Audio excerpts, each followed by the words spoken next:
Hey you, and welcome to this video where I will help you out how to follow a streamer.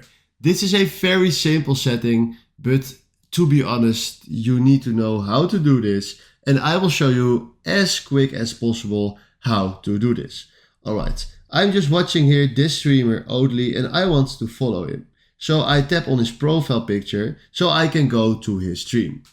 Right now, the only thing that we need to do is tap on the follow button. That is gone right now. Oh, and it's back, but the follow button is always on his channel profile. Right now, if I tap on follow, we just followed this Oatly. And if you want to subscribe, we can also tap on subscribe to go further. But for now, this is exactly what you were searching for. Alright, if you found this video helpful, please consider subscribing and give this video a like. And then for now, thanks for watching.